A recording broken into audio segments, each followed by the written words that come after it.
Okay, last problem आपण कशावरती घेतला होता? Example on column of solid circular section. आता आपल्याला प्रॉब्लेम कशावरती घ्यायचा आहे? Example on column of hollow circular section. तर पहिले काय करा, प्रॉब्लेम फर्स्ट ऑफ ऑल व्यवस्थित रीड करा, काय दिलेलं ते लिहून घ्या. एक hollow circular column having external and internal diameter 40 centimetre. आता प्रॉब्लेममध्ये आपल्याला डायमीटर कशामध्ये दिलेली आहे? सेंटीमीटरमध्ये दिलेली आहे. And 30 centimetre, 30 centimetre.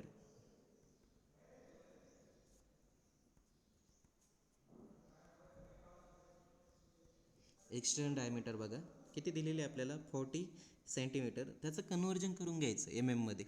म्हणजे किती MM होईल ती? किती MM होईल? 400 mm. नंतर इंटरनल डायमीटर दिलेली आहे आपल्याला.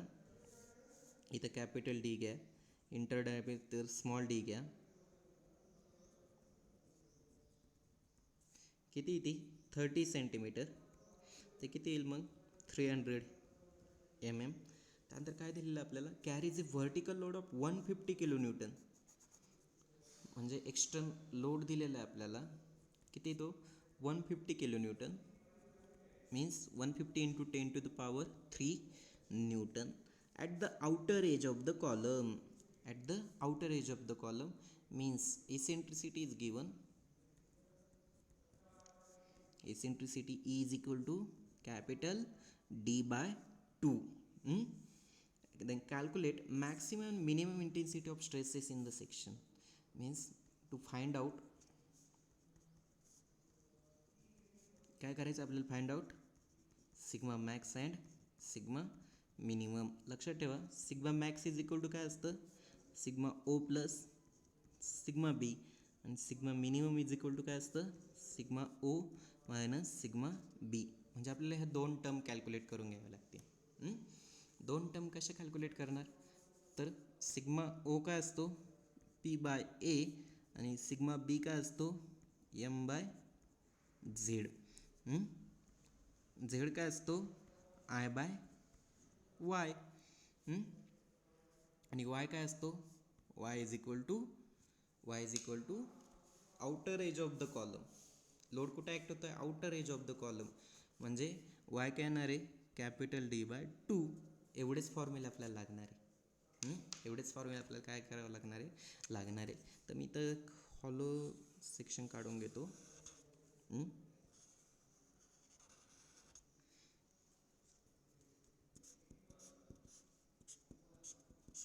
काय केलं मी? हॉलो सेक्शन ड्रॉ केला. त्याच्यामध्ये डाटा लिहून घेतो. हे काय येणार आहे? Capital D. हे काय येणार आहे? Small d. लोड कुठे ॲक्ट होतो आहे?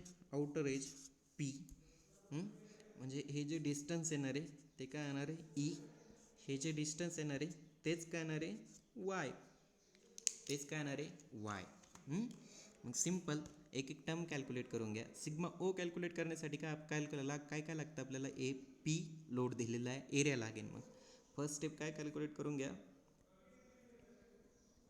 Direct stress sigma O is equal to P/A. मग इथं आपल्याला P माहिती आहे, A नाही माहिती, म्हणून area of section, area of hollow rectangular section काय येणार इथं? A is equal to formula π/4 capital D² minus small d². Values put करा. π/4 कॅपिटल D किती आहे? 400² मायनस 300². फायनल ॲन्सर येईल आपलं. कॅल्क्युलेटर घ्या, कॅल्क्युलेटर ऑन करा, ब्रॅकेटमध्ये टर्म टाका. 3.14 पाय म्हणजे किती? 3.14 डिवायडेड बाय 4 मल्टिप्लाय बाय, ब्रॅकेटमध्ये टाका. ब्रॅकेटमध्ये 400² मायनस किती? 300². Bracket complete. ॲन्सर बघा किती आलं आहे? किती आन्सर आलं आहे? 5.49 इंटू 10⁴. कशामध्ये येईल हे MM²मध्ये. कशामध्ये आलं MM²मध्ये. त्यानंतर एरिया फाइंड आउट झाला, मग सिग्मा ओ काढून घ्या. Sigma O is equal to P किती दिलेलं आहे आपल्याला 150 किलो न्यूटन. किती दिलेलं आहे 150 into 10⁻³ divide by this area 5.49 into 10⁻⁴ is equal to. बघा या आन्सर मी तसंच ठेवलेलं आहे 5 किती एरिया कॅल्क्युलेट केलेला आहे. फक्त मी काय टाईप करतो मग इथं ब्रॅकेटमध्ये 150 multiply by 10⁻³ bracket complete divided by this answer. Answer येईल किती आन्सर आलं 2.72 Newton per MM². Equation number 1 sigma ओ कॅल्क्युलेट झाला. सेकंड स्टेप काय कॅल्क्युलेट करायचं आपल्याला सिग्मा बी. कारण का बरं आपल्याला सिग्मा ओ आणि सिग्मा बी फाइंड आउट करायचं. सिग्मा बी काय M/Z. इथं घ्या बेंडिंग स्ट्रेस काय सिग्मा बी काय असतो M/Z. M काय असतो P × E आणि Z. मग इथं काय करू आधी आपण Z फाइंड आउट करून घेऊ. Z इज इक्वल टू काय I/Y. हॉलो सेक्शनसाठी आयची व्हॅल्यू काय असते π/64 capital D⁴ minus small D⁴ आणि Y काय असतो स्मॉल कॅपिटल D/2. मग इथं खाली काय येईल π/32 capital D⁴ minus small D⁴ divided by D. Values put करा. π/32 कॅपिटल D किती आहे 400⁴ minus 300⁴ divided by 400 bracket complete. पुन्हा काय करा कॅल्क्युलेटर घ्या. कॅल्क्युलेटरमध्ये व्हॅल्यूज पुट करा. ब्रॅकेटमध्ये 3.14 divided by 32 bracket complete multiply by किंवा आणखीन याला डिवाइड करून टाका डिवायडेड बाय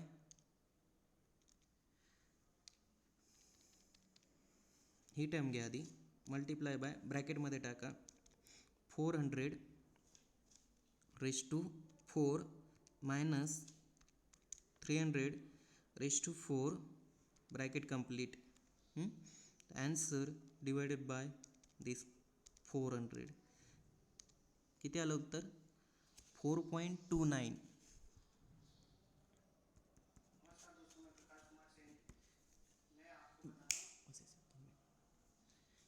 4.29 इंटू 10⁻⁶ कशामध्ये येईल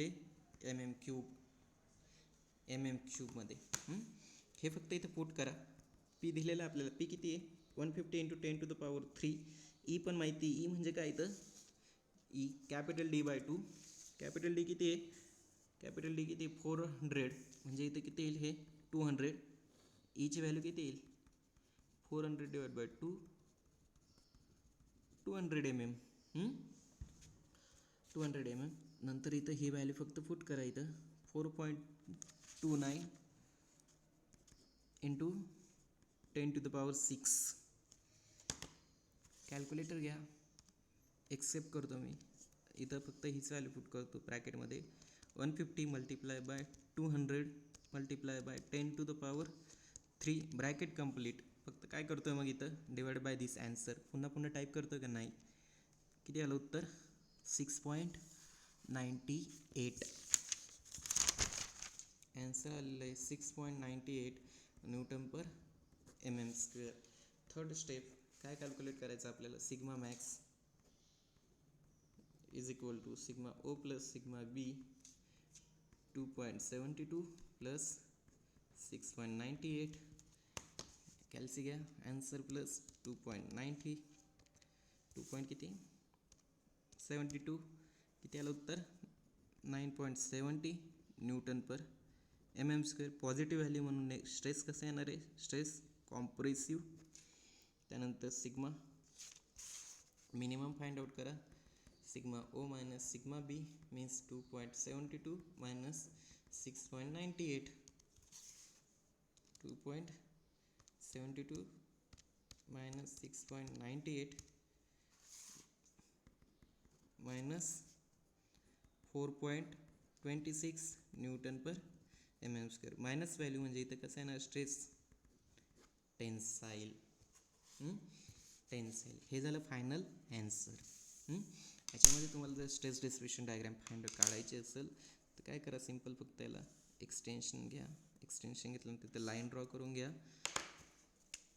काय केलं आपण, लाईन ड्रॉ करून घेतली. इथं काय दाखवलं,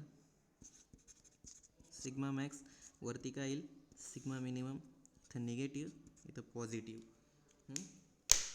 पॉझिटिव्ह इथं काय येणार आहे सिग्मा मिनिमम आणि सिग्मा मॅक्स. किती आलेलं सिग्मा मॅक्स, सिग्मा मॅक्सची वाली बघा इथं आलेली 9.70 newton per M M square. आणि सिग्मा मिनिमम किती आलेला आहे -4.26 Newton per M M square.